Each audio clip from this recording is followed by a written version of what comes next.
So it's going to be very interesting to see the top civilizations who become like the ancient civilization powerhouse of this world. I think one of my guesses is going to be Morocco. Morocco's already pretty high in score. He did get up a pretty strategical wonder, which is pretty good. I mean, that's going to have an impact on the rest of his game for him. But, you know, there's also a few other favorites that I think could pull out very early on ahead here. Let's go ahead and take kind of a brief moment here to kind of look at exactly, you know, a few of which civilizations are kind of, I guess, jumping out ahead in certain categories in the Info Addicts mod. So Denmark, surprisingly enough, I think it's because they've been locked off, but technically they do have the most population within their empire, even though they have one city and they've been locked off by Sweden. That will definitely change, though, really quick. I'm sure that will not stay there for a very long time. Morocco, actually, in fact, who's probably towards the bottom here. Yeah, they are towards the bottom here. Morocco actually isn't doing as well, but because of their wonder, they probably will be doing a lot better. Spain, Carthage, Germany, yeah, these top four actually really pop out at me. Germany, Carthage, Spain, and Denmark. Most 3 out of 4 of those within Europe, and they haven't really had a chance to expand too much. Now, this is obviously going to change because Carthage is going to be very, very expansive in Northern Africa, more than likely. Let's just check on a few more, not necessarily a lot. Let's look at literacy. Denmark is doing pretty well for themselves as well. Again, it's really early on. You really can't really judge all that much on what the Info Addicts is saying right now. And no one probably has any more trade routes up. Faith Gang. This is interesting. Yes. Okay, so we are right in assuming that Egypt will be a very religious powerhouse early on, but so will the Celts. So will the Celts, definitely. We don't have any global relations. It's only turned 28, so nothing crazy is happening. In terms of victory progress, we actually have to look at diplomatics. So you need actually 50 votes to win for the world leader proposal. More than likely, this will not happen. I think actually a cultural victory is possible. I think it's safe to assume, though, it's either going to be more than likely a science victory and then a cultural victory. That's why I'm assuming that Babylon is going to definitely kind of take the helm here and be the favorite in most people's opinions, most people's eyes. So Harun al-Rashid, Napoleon, and Maria Theresa of Austria have all got into the classical era with Elizabeth. Elizabeth is the other one there. So the Ottomans are about to settle their 4th city, and we were talking about that in the previous video. I'm really excited to see how that goes down. So really quick, let's check on our favorite region. Let's check on what's going on in the Iberian Peninsula. Looks like the AI is beginning to get up their roads, which is good. They're about to connect their first road between Madrid and Barcelona. That is going to be good for, in terms of military, that's going to be good for Spain. It means that, you know, if units get built in Barcelona, they'll be able to kind of migrate them over towards Madrid a little bit faster. And in terms of military, Spain actually did manage to get up 1 archer, but so did Maria. I'm sure that the tension is on in the Iberian Peninsula. I'm sure they don't like each other. And, oh, you know what? The first caravan has been built and is being sent between these two capitals. So has Spain. The Spanish caravan has also been finished. I don't know why I can't say that. So has Spain. Looks like no one's going for this marble. Braga actually might grab this marble, but who knows? And a few more. Yeah, Nebuchadnezzar has reached the classical era. So has Dido. And Carthage has got their own pantheon here. Extra happiness from cities. Oh, that's a pretty good one for them because they're going to be just so expansive. Let me check exactly how many more pantheons can be founded. Actually, you know what? It probably doesn't. You couldn't. I don't think there's a limit to pantheons. There is a limit towards religions. So there's 6 religions that can be found. More than likely, it's pretty safe to assume that Egypt is going to get that first religion first. Yeah, I can speak the English. And Morocco, see the problem with Morocco, I know that we've been focusing on Morocco within this episode, and that's kind of what I intend to do within each video because there's just so much going on.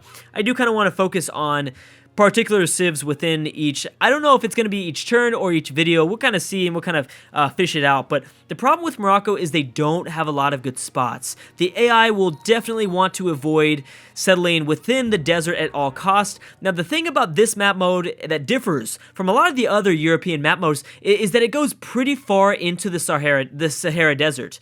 It goes very, very far, in fact. And there is a lot of good locations just south of the Sahara Desert for for some possible expansions. Expansions for certain empires. Oh, and you know what? Russia just got up the Great Library. Well, that's good if we're rooting against Babylon, and I actually am. I am rooting against Babylon here, just because they're the favorite. I want to see an underdog win here. That's good from preventing Babylon and Nebuchadnezzar from winning a science victory. So if Morocco, or I guess Carthage, but Carthage has plenty of space to expand towards. If Morocco finds out about this spot, which looks like they do have a scout moving down south, and there is a lot of wheat down here. This is an excellent spot with a lot of rivers. This would be a really, really good spot. Morocco does have a lot of places to expand, but I don't know. It depends on how much the AI decides to explore. They more than likely will not want to go out and settle in this desert, no matter how many luxury resources are out here. Yeah, it doesn't really matter too much who's entering the classical era anymore. Another pantheon has been founded. Good, Poland has. So they're going to get extra culture for plantations. I'm not sure exactly how much that's going to benefit them for now. More than likely, a few big religions are going to come in here and completely wipe out most of the pantheons within this world. So Egypt. Oh, and wow, Egypt did a 1-2 wombo combo here with the Stonehenge and their first religion. The holy religion of Islam has been settled within Thebes. The first off. Let's go ahead and check over the break and see, I'm sorry, not over the break, but in between turns, exactly what benefits they decided to go for within choosing their religion. Also, what's interesting is Ramses hasn't got up their next settler. I don't think we're going to see Ramses as very expansive either, but that tends to be how the AI of Egypt tends to play this game. William has entered the classical era. Very interesting. So, yeah, I assume that, yeah, definitely Ramses has taken up the top slot for the most, the best score in terms of this game, the best scoring civ at almost 200 points. Yeah, very good for them as well. Ottomans as well, just kind of an update for the Ottomans. They did settle their fourth city, and it's very, very close to Akeda. Good. I'm rooting for you, buddy. This is going to be really interesting region as well. I am rooting for some civs. I'm definitely rooting for some civs, but I don't want to necessarily kind of go out and be biased for, I'm going to kind of keep some of my opinions to myself, because I don't want to be biased. I don't want you guys to think a certain way or whatever. If you're rooting for a certain way, I'm sorry. I got to root against, I can't even fucking talk right now. I got to root against Babylon just because they are by far the favorite. Egypt, I don't really mind. Egypt doesn't necessarily win. They're going to be always on top of score, though. So, yeah, let's go ahead and check the religion screen and check exactly what did they get in terms of their beliefs. So, in terms of Islam, we can settle it right there by kind of categorizing that screen.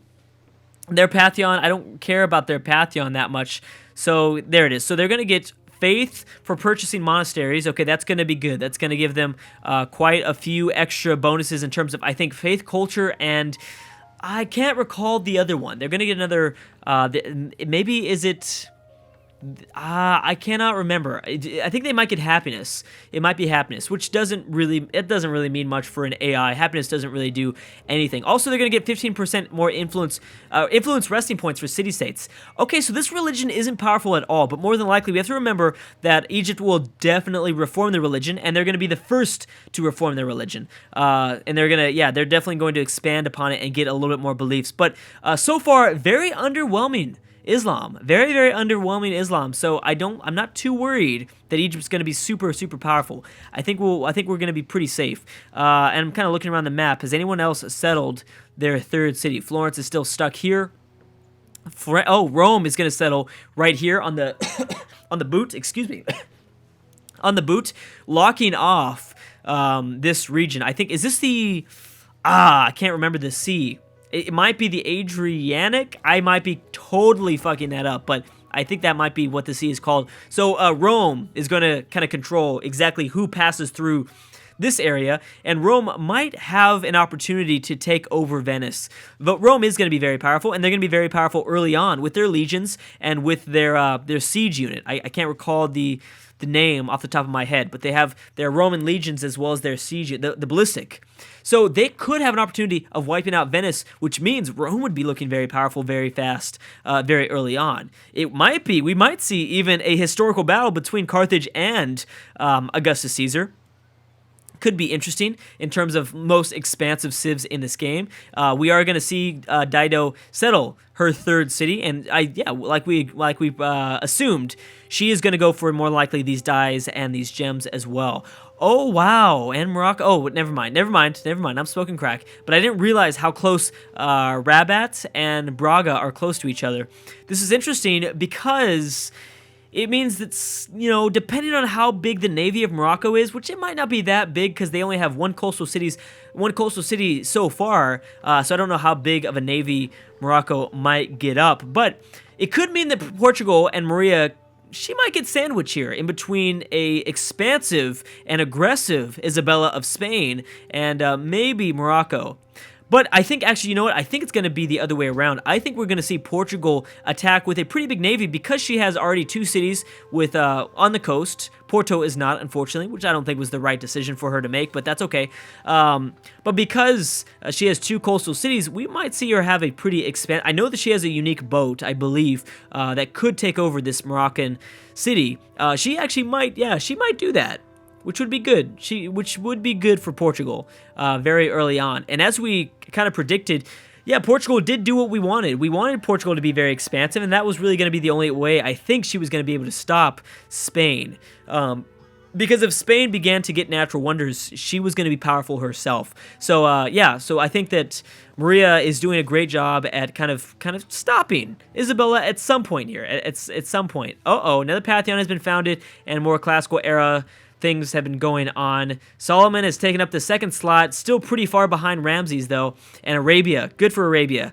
I'm rooting for you, buddy. I really am rooting for you because, you know, I'm not necessarily rooting against Egypt here, but I'm hoping that Arabia is going to be able to somewhat kind of give Egypt a run for their money. I always, in all these AI-only battles within the subreddit, as well as within my own like playthroughs on this, you know, any sort of mod, Egypt always is in the top slot, and I want someone to take that away from them.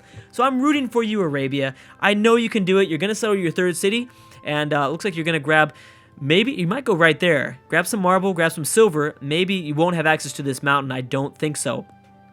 A crucial moment for us as well is that Morocco got up their own Pantheon. I really, really hope that the AI is fucking smart here and decides to grab a canal city. They won't, because they never do. They never do, am I right? They never, ever grab the canal city. But I would love for them to do so. That would mean that, Arabia potentially could be under attack, depending on who it is that grabs the canal city. If it is, of course, Arabia, which they did settle their third city on that location on top of the hill, which they're going to grab the marble and the 2 silver. Depending on who it is, they're going to have a lot of control. If it's Arabia, that gives them an unbelievable amount of control because they're going to have a pretty big navy themselves, I hope. Unfortunately, I wish Egypt themselves had a few more cities on the coast. That means that Medina and Mecca might be able to siege out something that Egypt has under control. The second, of course, the second religion has been founded, and it is the Celts, as we assumed. So, 2 religions, Protestantism, I'm sorry, I'm smoking crack. Catholicism and Islam has been formed. Islam has been formed first, and then Catholicism, and they've been separated at 2 different, regions of the world. That means that we could see 2 very, very dominant religions. I know that there are going to be still 4 more religions that will more than likely form at some point within this game, but it's interesting. I'm liking the historical accuracy. Did Denmark settle their second city? No, they didn't. But you know what? Netherlands did take away Copenhagen's chance at settling to the west here. Interesting choice, but it looks like, the Danish settler will probably try to grab these horses and these gems, maybe getting access to mountains more than likely, maybe some pearls as well. That'll be an interesting choice. Now let's go ahead and check in on France. How is France doing? France doesn't look like they're off to a great start. They're going to settle. Looks like, I bet you they're going to settle right there. I don't think they're going to get any further south into the Iberian Peninsula. Yep, they did. So France has locked off space, but you know what? France is always going to have access to the Iberian Peninsula. That's huge. That is pretty big. France, but you know what? Maybe not. France might be able to grow their borders to lock off Spain to only settling within the Iberian Peninsula. But you know what? France and Napoleon is always going to have access down south here through Lyon. That's going to be interesting. he could eventually send in mid-game some musketeers to, you know, maybe investigate on what's going on. Maybe we see a certain civ start to kind of weaken. Maybe, I don't know, maybe Portugal begins to make a good enough offensive attack on Spain. Spain is down to maybe 1 or 2 cities. We might see France kind of vulture that shit and steal away a few other final last pieces away from Isabella.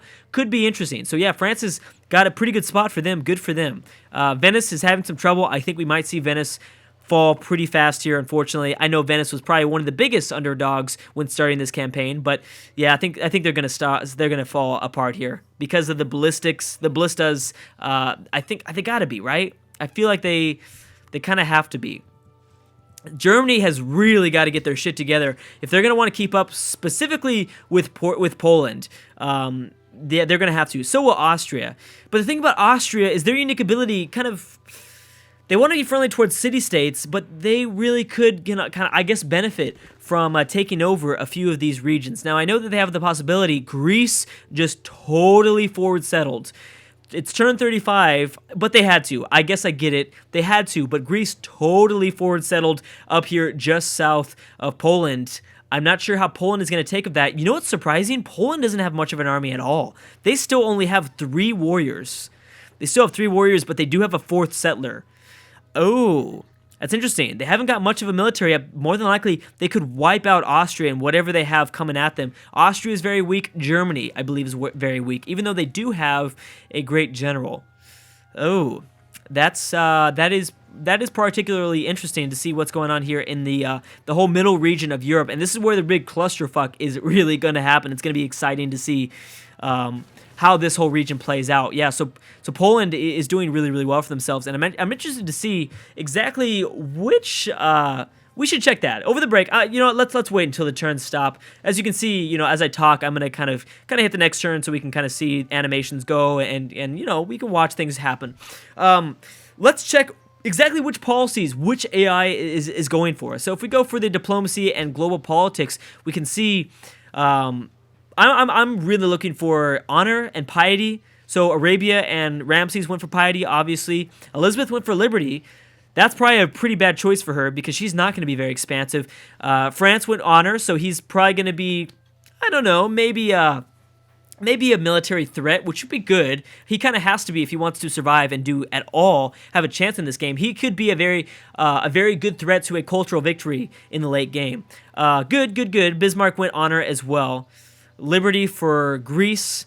Good. The Ottomans went liberty. That explains why they're so freaking expansive. 4 cities already. You get props, bro. You get props. Roman tradition. That's strange. That's not like the AI. Rome typically never goes tradition, so that's strange.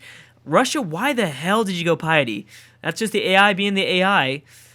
Good. I like that the Nebuchadnezzar chose piety. That means that he's not going to be as powerful. He would have definitely benefited way more if he went for tradition, but he didn't.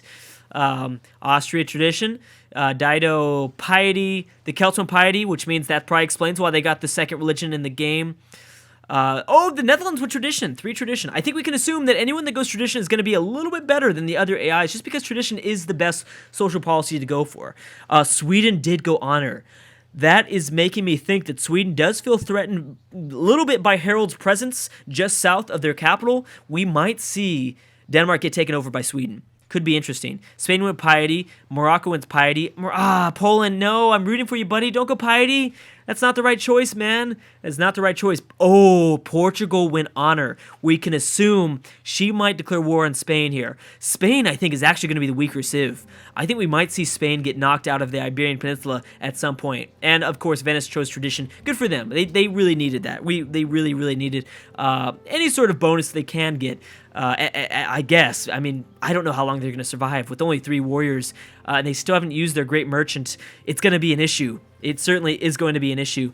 Anyways, guys, looks like I'm going to have to stop right there. We'll wait. Well, I guess we'll wait until this turn ends, and we'll kind of see if anyone else slaps down a 4th city besides the Ottomans. Surprised that the Russians... What's going on in Russia? What are you doing, man? You don't even have a settler yourself.